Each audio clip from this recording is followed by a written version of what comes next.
Hey guys, Ivan here, and in today's video we got a couple of very interesting bodybuilding updates, and let's get this one out of the way. So basically, Greene is teasing another comeback, another one in the past 9 years. Is this one more real than the previous one or the one before that? I don't think so, but I heard about this basically yesterday, like 24 hours ago, and when I heard about it, I didn't even go to Kai's account to check it. I was like, he's doing it again, he's done it so many times, and like a moment ago, I actually played the video to see what he's saying, and he's actually saying stuff like, I never retired actually, I am so motivated, blah blah blah, and here he's in Pittsburgh, and then he's also showing a video of New York, and you know, he's kind of making it seem like he's gonna be doing the Pittsburgh and the New York Pro. And in the comment section here, he says there is always so much to say. How you said is what counts. What the hell does that mean? He doesn't know what it means. He has no idea. He's doing this just to mess with us. This comment. You know, he made this comment just to play with our heads. There is always so much to say. How you said is what counts. What does this mean? What could this mean? I mean, he's saying that he's gonna come back and compete. There is nothing to say. Just get on the stage and compete. I mean, let's entertain this idea for a second. So, if Kai actually wanted to if he was actually serious about this, if he actually competed, well, here in this video we can see him, and you know what? In that hoodie, he actually looks pretty freaking big, right? He looks really large. He doesn't look like he downsized at all. Like, compare him to Phil Heath now. Phil Heath is significantly downsized. He still has the arms, but other than that, he's definitely a lot smaller. Kai does not look small at all. He looks freaking massive. Now, he's wearing a hoodie. We have no idea what his conditioning is like and what his physique actually looks like under that hoodie. Like, is he losing body parts? Is he melting away? Another thing is, he is 49 years old. He's almost 50 at this point. The last time we saw him on stage, it was when he did his guest posing right here, and he was covered in paint, and you can't really see the definition, but, you know, size-wise, he was actually, he had a lot of muscle, and it doesn't look like he melted away. Like, all the body parts are pretty much there, you know? So, if he actually got in shape, if he got conditioned with the size he has right here, I mean, maybe it would actually look pretty good. Would he be the Greene from, like, back in the day when he was at his peak 10 or actually 9 years ago? I mean, I don't know if this was his peak, but he was actually very good at the end of his career. Last show he did, the last couple of shows he did in 2016. Well, if he could bring this back, then yeah, he would definitely be fighting for the title of Pittsburgh Pro with, you know, Martin Fitzwater and Nick Walker. And imagine if he was actually in that lineup against those two guys. And if he was really the way he was 9 years ago, that would be really amazing. And guys, I wanted to actually make a post in which I would just say I am not gonna cover the Greene comeback. That's what I wanted to do, but after I saw like other people mentioning this, talking about this, I had to talk about this. I had to make a video. I'm sorry to all of you guys who will be annoyed by this, who will tell me, please, even stop talking about Kai comeback. It's not gonna happen. And I know it's not gonna happen, but it's still an interesting thought, an entertaining thought, you know. And he's basically saying in the caption of that video, he says, "Don't call it a comeback. Don't call it a comeback." I mean, maybe, probably not though. I think if he actually wanted to compete again, he would just, you know, step on the stage and compete. He wouldn't announce it. You know, that's the way I imagined he would do it, because he announced it so many times and it was always a tease. So maybe when if he actually wanted to compete again, he would just do it without even announcing it. But then again, if he actually announces it, it's a marketing move for sure. He can you know, advertise his products like he's doing right after that post. He's advertising some freaking muffins right here, so there you go, free advertisement for these muffins. He managed, he did it. If that was his goal, then there you go, Kai, you have this advertisement. Awesome, a lot of people will see it. You know, he's still staying relevant, and the chances are like 99.99999 that he's only doing this to stay relevant, to promote his products, to cause some traction.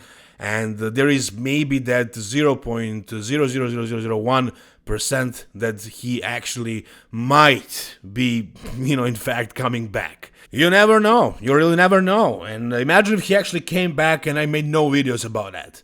So just in case, I made this video to tell you guys what I think. Whatever you think, tell me down below in the comment section. And please don't get mad at me, guys. Please understand why I'm doing this. There is still a possibility. A very, very extremely slight one, but there is a chance. A small chance. Whatever you guys think, tell me down below. Alright, now off to something more real. Definitely way more real. Terrence Ruffin, Rough Diesel, with a new physique update. And I gotta tell you guys, this is actually shaping up really well for Terrence. As you can see, he's definitely getting more conditioned by each update. And I gotta say, his conditioning is improving really fast. And here we can see his backside, but from the front he looks actually pretty well conditioned. Now, back in the day when Terrence was at his absolute best, he was placing second at the Mr. Olympia. And he was really short guy, really small guy, especially when he was compared to Chris Bumstead in the top 2 at the Mr. Olympia.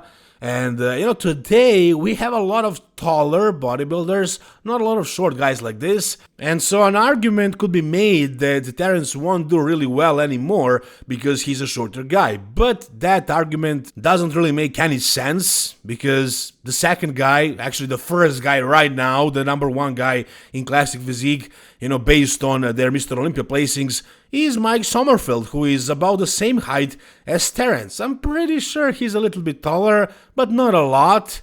So, if Mike is second, actually first in the world officially right now, we'll see if that's going to change after the Arnold Classic. But as of right now, he is the number 1 guy. Then why Terrence wouldn't be able to squeeze into that top 2, top 3? There is no reason to say that he won't be able to. And the thing is, he wasn't only short, he was also, on the smaller side. I think he was, around 180 on stage. Compared to Chris Bumstead, who is, over 240 pounds. So there was 60 pounds difference, So Chris was definitely a lot bigger. And then after Terrence placed second at the Mr. Olympia, they increased the weight cap, especially for the shorter guys. Now they can weigh 10 pounds more. And I don't think Terrence even reached the weight cap back then before the weight cap increase.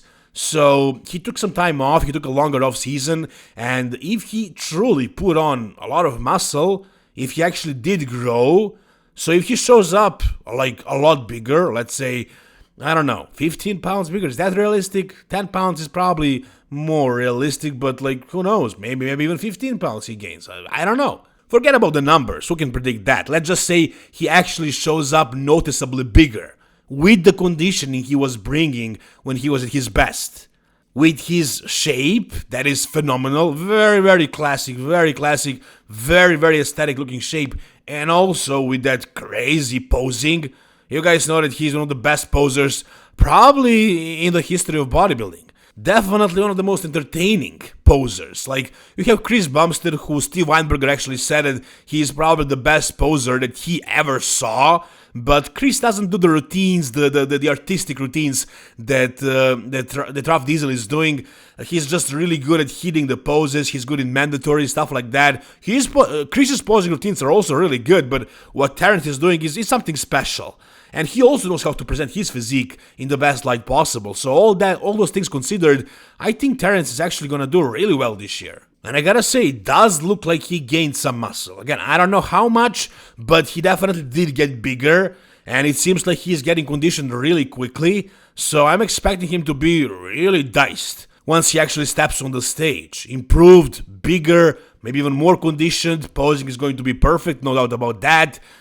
Yeah, I can see this guy in the top 5 at the Mr. Olympia, possibly even as high as top 3 if he's a little bit lucky. I mean, if he is on and you have a guy like Wesley Wissers, who is I don't know how many pounds heavier, if both of them are on, it's probably going to be Wesley who's winning it. And there is a whole bunch of taller, bigger guys, so I think Terrence really needs to nail it, and he needs to be definitely bigger, improved, and it seems like that's going to be the case. So I think he's going to be fighting for those top spots, guys. What do you think? Tell me down below.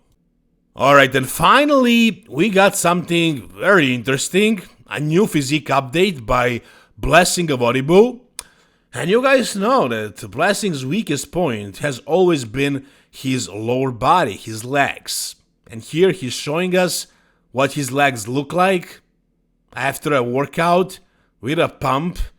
But also, this video is taken at 11 weeks out of New York Pro. That's right, Blessing Awodibu is supposed to be competing at the New York Pro. And what I'm seeing right here is that he looks incredibly large, super massive. And do I think his legs look small now compared to his upper body? No, absolutely not. Man, these legs are looking absolutely massive. His entire body does, upper body and lower body. But again, he's supposed to be competing at a New York Pro. Is he as conditioned as Regan Grimes, as Nick Walker, as Krijo, and the other guys who are doing the show? Not even close. He is definitely not even close to those guys in condition. So, does this mean that he won't be able to make it in time? Or are the other guys a little bit early? Like, are the other guys going to be ready at like 5-6 weeks out and then just cruising to the show and Blessing is going to barely make it? Or is there a change of plans? Maybe he him and his coach figured out that it's like too fast, it's too soon. New York Pro is probably too soon for Blessing to actually get in condition and keep all this muscle. That's what I think is happening. I'm not sure, but like I honestly believe that we won't see Blessing at a New York Pro stage, and I don't want to see him at the New York Pro stage because if he has to diet down in the 12 weeks and get in condition, stage condition from this point, he is going to lose a lot of size from those legs. And he absolutely did gain a lot of mass, for sure. Look at his legs, man. Like, they are looking absolutely sick here. Very massive. I mean, yeah, he has the pump and the definition isn't showing, but there isn't any definition to show. Like, he has a layer, a very thick layer of fat and water, so he is nowhere near, being in contest shape. Not even close, man. Not even close. But as you can see, he improved on the legs, and that is what is definitely more important. He doesn't have to do New York Pro. He can do whichever show he wants to do, maybe a little bit later in the year, maybe even next year. I don't know what the plan is, but his off-season was very successful. I'm pretty sure once he actually diets down, he's going to have bigger legs. He's not going to lose all this while dieting down for the show. I think he made some solid progress, and I think doing the New York Pro would be a mistake because look at him. Look at his face and his legs and everything. I don't know if he can get ready in 12 weeks. If he actually manages, I think he would lose a lot of that newly added size. That's the way I see it, guys. If you see it otherwise, feel free to tell me down below in the comment section. If you guys enjoyed this video, give it a thumbs up. If you guys want to support me and this channel, go to the hostile supplements. The link is down below in the caption of this video. Just use the code EVEN10 and buy whichever supplements you need. Or if you can't do that, if you don't want to do that, you can just subscribe to the channel, give this video a thumbs up. If not that, that's okay. I'm glad you just watched the video. Thank you for that, guys. And I'll see you soon. All the best, guys, and bye-bye.